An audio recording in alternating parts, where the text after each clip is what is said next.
Allow me to reintroduce myself. My name is Ho. Blocked by James.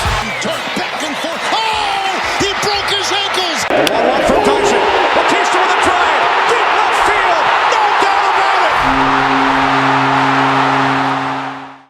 it. Yes, sir. We're one of the biggest fan bases, one of the most exciting fan bases, and also one of the most wildest fan bases. We're in Philly. Come on, man. Philly. I know how we rock. Bird Gang, Eagles out here. I'm your boy Brandon. What's going on, man? It's Rob. It's Mike, man. We'll get right to it, Philly gang.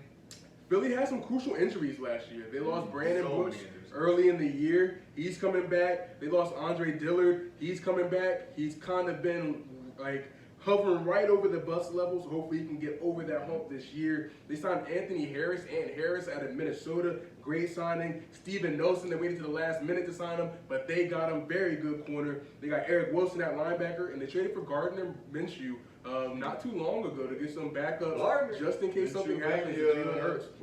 Yep, you need a good backup when Jalen Hurts is a running quarterback, and obviously Joe Flacco's time is clearly over. He needs to wrap it up.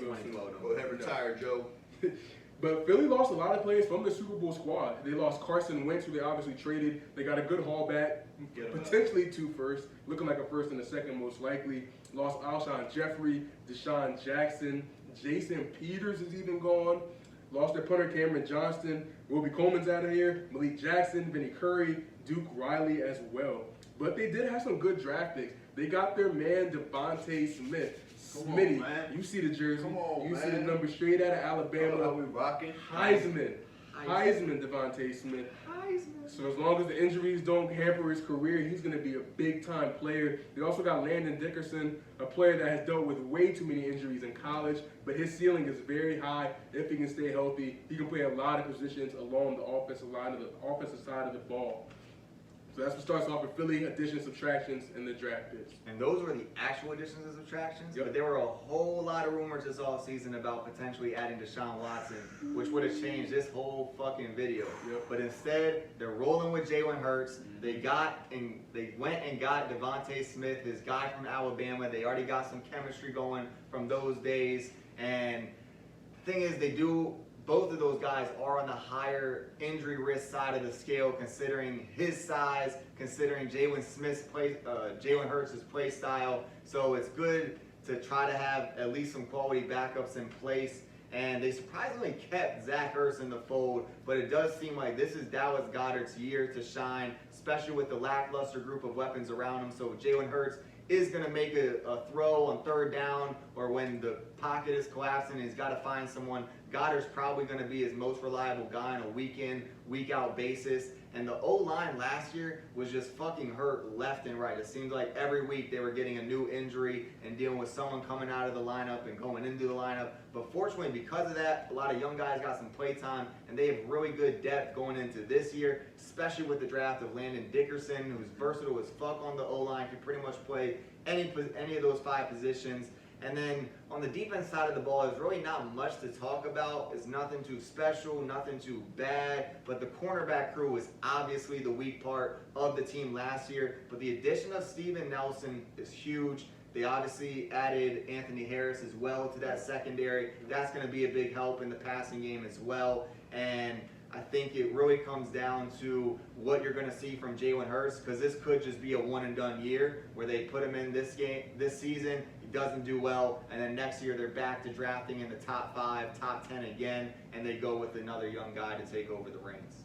Yeah, Philly is one of the more interesting teams in the league, especially from a betting standpoint. I mean, they got a new coach, so it's going to be a whole new offense. You don't know what you're really getting out of the quarterback from a passing standpoint. All of the weapons, I mean, you could definitely say that Devontae Smith is obviously the clear #1 guy there, but there's injury concerns with him. So the weapons are really tough to kind of gauge to see who's going to really get over or under on their stuff. But there's one number out there, one number that I would say is definitely the safest pick.